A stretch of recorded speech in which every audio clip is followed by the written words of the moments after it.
channel, and today my topic is about the advances in surgery. I got my research from the Encyclopedia of the Human Body. Back then, surgeries were very painful, and we didn't have advanced technologies to do the surgeries that we have performed today. Watch more to find out how surgeries were like in the past.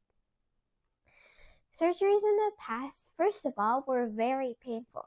You would not be able to experience the pain without actually cutting off a limb. In the beginning of the 1900s, surgery became very popular and a lot of people started having jobs, and surgery was all about cutting off limbs. Most of the time, people used this big gigantic tool called a saw to cut off any parts of the limb, such as an arm or a leg.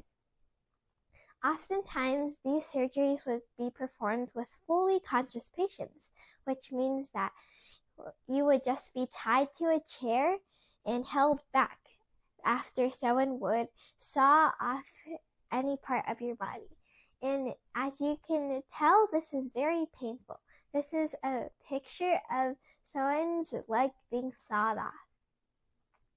So, in the past, surgeons were presented and ranked by their swiftness. A lot of surgeons were bragging about how they could chop off a limb in under 3 minutes to minimize their patient's pain. And after a patient between operations would scream because the pain was very intense. Anesthetic was introduced a while after surgery was becoming popular. Anesthetic today is used either as a gas or a shot shown in this picture, and anesthetic was first used by the dentist in 1840s. The dentists in 1840s used ether to calm their patients while they checked their teeth or performed their operations. And soon after, a surgeon convinced patients to use the ether because it could calm down, and the patients could calm down and they couldn't feel anything.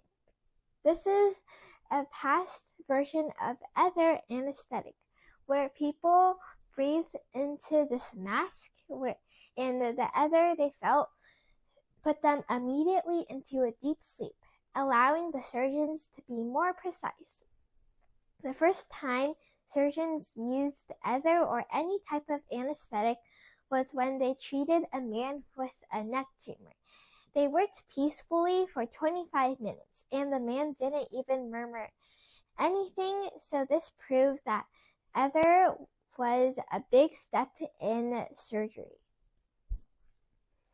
So, in modern surgeries, people could take as long as they want because they had the certain medications so people couldn't feel the pain. The surgery tools then and now are very different. Surgery was considered a craft a long time ago because it involved carpenter tools or carving tools such as screwdrivers, saws, and many more clipper tools. But this person named John Hunter turned surgery from a craft into a science because he proved that surgery wasn't just cutting off, it was also about precision and taking the right medications and a lot more elements. The surgery tools they used back then were made from different materials, but most of them were not cleaned in between operations. You might think this is very weird, since it is not sterilized and you could easily pass germs. The materials used to create past surgeon tools were made of polished wood and steel. Even though these were very easy to clean, these surgeons did not know that they had to clean these in between operations. So every time you saw these, they would be very blood-stained and they would not look pleasing. But now it's a very different story. The surgery tools that we use today included these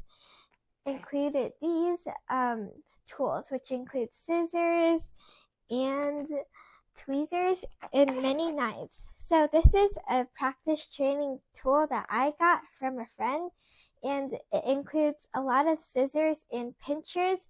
So as you notice, it is used for operations and precise surgeries. In addition, these infections were so common after surgeries. Infections were the main cause of patients dying after surgeries. So how they prevented this was by using carbolic acid spray.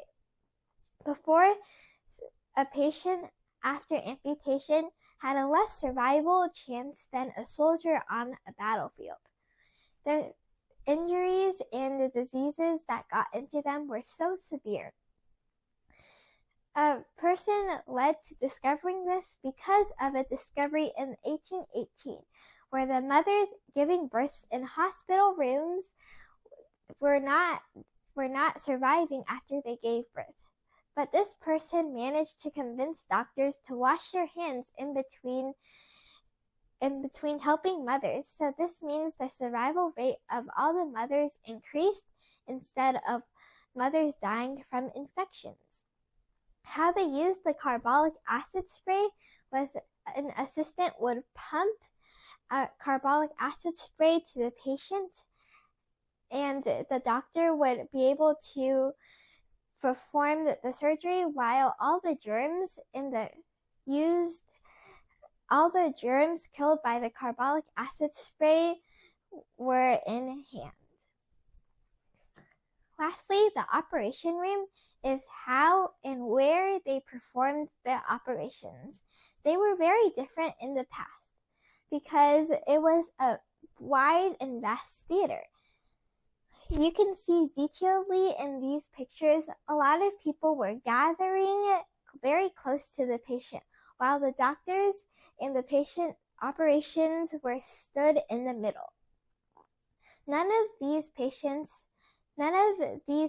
audience members or the doctors had on any gear to protect the patients from illnesses, so the patient could easily receive illnesses from these patients. Oftentimes, the people in the audience were students learning how to perform surgeries on their own patients. These surgery rooms were in the 19th century, and I also have a picture of an empty room. Compared to the surgery rooms today, which are shown here, you will notice they are much more cleaner, and now doctors know they have to clean every surface area after they have done an operation. As a result, I think surgery has been an improvement, and now we will keep advancing technologies to improve our surgery and the survival rates. Thank you for listening. I hope you like and